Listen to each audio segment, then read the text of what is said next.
अर्जुन ने कहा, हे कृष्ण, मन बहुत ही चंचल, उद्वेग उत्पन्न करने वाला, जिद्दी और बलशाली है। उसको रोकना या वश में करना मैं यानी अर्जुन आकाश में स्थित वायु की तरह अत्यंत कठिन मानता हूं। अर्जुन का ऐसा विश्वास के साथ कहना यह दर्शाता है कि अर्जुन ने मन को वश में करने का प्रयास पहले भी किया है और अभी भी कर रहा है, किंतु सफलता पहले भी नहीं मिली और अभी भी नहीं मिल रही। मन को वश में करने का अर्थ है मन की वृत्तियों को, मन के व्यवहार को, मन में आने वाले विचारों को वश में करना।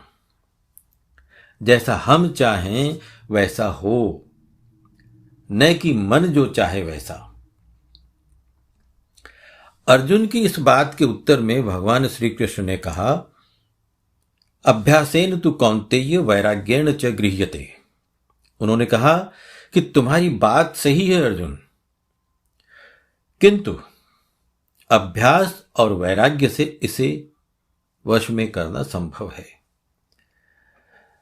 तो जैसा श्री कृष्ण ने कहा अर्जुन ने वैसा ही मान लिया कि मन को वश में करना संभव है। यानी श्री कृष्ण ने अर्जुन को समझाया और अर्जुन समझ गए। समझ में तो यह आपके भी आ रहा है,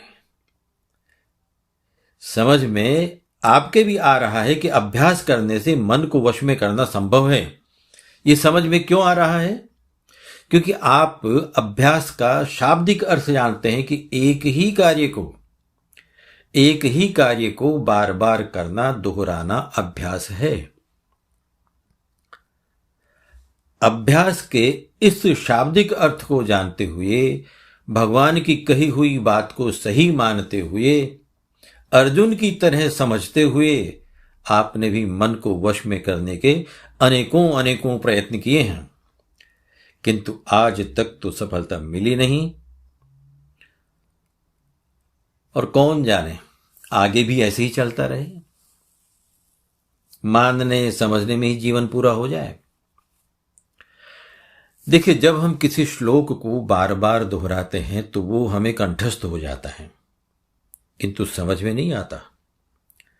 जरूरत है समझने की, जरूरत है इस अभ्यास को समझने की। दोहराना यानी बार बार प्रयत्न करना, पुनः पुनः प्रयास करना, और यह सही भी है, आप प्रयत्न करते भी रहे हैं, लेकिन यह वैसा ही है जैसे किसी ने आपसे कह दिया कि पेड़ को पानी देने से फल मिलेगा। आपने पानी दिया भी, आप चाहते भी हैं कि पेड़ को फल लगे और आपको मिले, लेकिन मिलना तो दूर, फल तो लगा ही नहीं। आखिर हुआ क्या? कहां चूक हुई, किससे चूक हुई?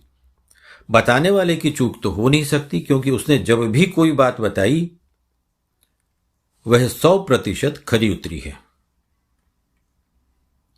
पानी भी सही है, जमीन भी उपजाऊ है, फिर पेड़ सूखते क्यों चले जा रहा? फल लगने चाहिए थे, लेकिन नहीं लगे। चूक आपसे हुई है, आपने पत्तों पर पानी डाला है, जड़ों में नहीं। आप मन को वश में करने के प्रयत्न तो करते रहे हैं, किंतु बुद्धि रूपी पत्तों पर ही पानी डालकर गहराई में बैठे हुए उस मन रूपी जड़ में पानी नहीं दिया है आपने। अगर आपने जड़ रूपी मन तक प्रयत्न किया होता तो आज ये हालत न होती। मन बड़ा ही जिद्दी है,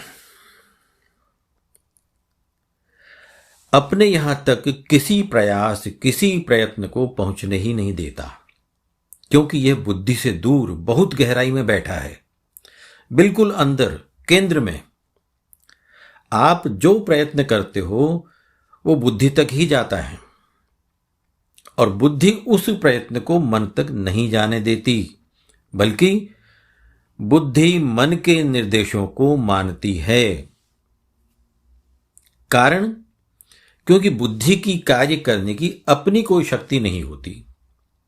इसे चलाने वाला कोई रिमोट है जो अंदर गहराई में जाकर बैठा है, जिसे हम मन कहते हैं। इस मन पर अनेक अनेक जन्मों के संस्कार आच्छादित हैं।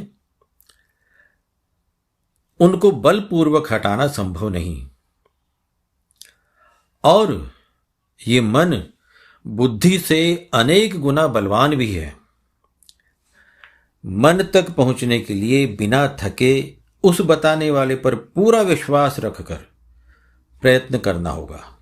और जिस दिन ऐसा प्रयास या प्रयत्न होगा, उस दिन बुद्धि ऐसी थक जाएगी जैसे पुलिस की छानबीन में पहले अपराधी ज्यादा कुछ नहीं बताता, किंतु वो ही फिर से वही प्रश्न बार बार पूछने पर वो एक ही जवाब देते देते उब जाता है, थक जाता है और धीरे धीरे गहरे राज उगलने लगता है।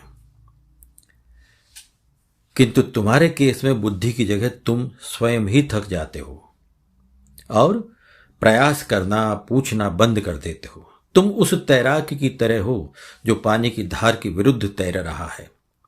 अगर वो तैराक इस बात को समझ जाए कि पानी की धार के विरुद्ध तैरने से वह किनारा नहीं पकड़ पाएगा, तो निश्चित ही वह ये उस धार और बहाव के साथ चलने लगेगा, जहां उसे कुछ प्रयत्न भी नहीं करना होगा। प्रयत्न करने की जरूरत ही नहीं, वह पानी स्वयं उसे किनारे तक पहुंचा देगा। आपको हार नहीं माननी है, थकना नहीं है।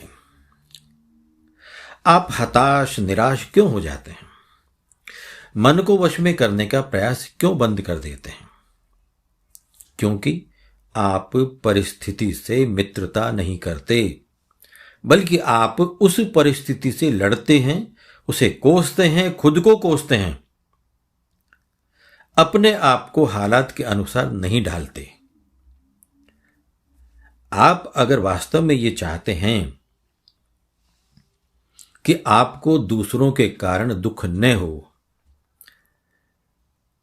मानसिक पीड़ा न हो दूसरों की गलतियों से, दूसरों के व्यवहार से, उनकी सोच से, उनकी बिना मतलब की दखल से, तो आपको उन हालातों में ही प्रयत्न करना पड़ेगा। किंतु आप तो केवल विरोध करते हो। जैसे वह तैराक पानी की धार के विरुद्ध तैरता है, वैसे ही आप कर रहे हो। वह तैराक अधिक दूर तक, अधिक देर तक, अधिक ताकत से नहीं तैर सकता और स्वयं को थका देता है।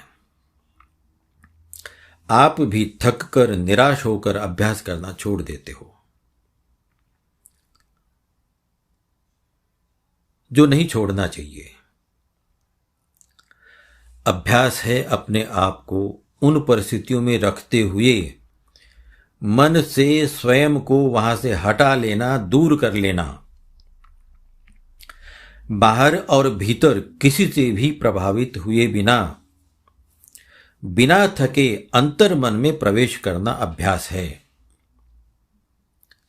अपने ध्येय में खो जाना, अपने जीवन को समझ लेना, स्वयं को प्रेम करना, अपना हो जाना, स्वयं से मिलना और स्वयं को पा लेना अभ्यास है। अभ्यास में बल की आवश्यकता नहीं होती, वह स्वतः होता है। बिना थके, बिना हारे किया जाने वाला अभ्यास तुम्हारे जीवन की परिपक्वता और आवश्यकता है, क्योंकि इसे में तुम्हारी खुशी और शांति है। बस तुम्हें अभ्यास करने में अभ्यस्त होना है। अभ्यस्त होने का काम केवल और केवल तुम स्वयं ही कर सकते हो। किंतु इस बात का हमेशा ध्यान रहे कि पेड़ से फल पाने के लिए जड़ों में पानी देना है, पत्तों पर नहीं।